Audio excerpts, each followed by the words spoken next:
পাত্রী দেখতে গিয়ে দেখি পাত্রীর ছোট বোন আমার এক্স গার্লফ্রেন্ড। ব্রেকআপের আগে সে বলেছিল আমি তার থেকে বেটার মেয়ে ডিজার্ভ করি। এতক্ষণ লজ্জা পাচ্ছিলাম। এক্সকে দেখার পর পাত্রীকে খুঁটিয়ে খুঁটিয়ে দেখতে লাগলাম। নাক, চোখ, ঠোঁট, হাসি সবই তো এক্সের কাছাকাছি। তাও ধরে নিলাম বড় মেয়ে যেহেতু ছোটটার থেকে বেটারই হবে। পাত্রী আমার পছন্দ হয়েছে। আমি পাত্রীর মা মানে আমার হবু শাশুড়ির দিকে তাকিয়ে বললাম, আম্মা জান, আমি তো পাত্রীর সাথে একটু আলাদা কথা বলতে চাই। আমার কথা শুনে এক্স গার্লফ্রেন্ড আমার দিকে তাকিয়ে মুখ বেঁকছি দিল। পাত্রীর মা ব্রু কুচকে আমার দিকে তাকালেন, তারপর কইলেন, পরান্ডা জুড়াইয়া গেল বাবা, মেয়ের বিয়ের আগেই তুমি আমারে আম্মা জান ডাকলা, লক্ষ্মী পুলা।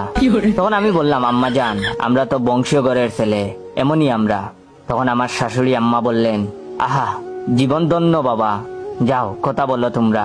তারপরে পাত্রীর সাথে কথা বলার জন্য আমি আলাদা রুমে গেলাম। আমি পাত্রীর সামনে বসে আছি। পাত্রীর চোখ তুলে আমাকে বার দুয়েক দেখলো, তারপর মিনমিন করে বলল, এভাবে তাকাইবেন না, আমার লজ্জা লাগছে।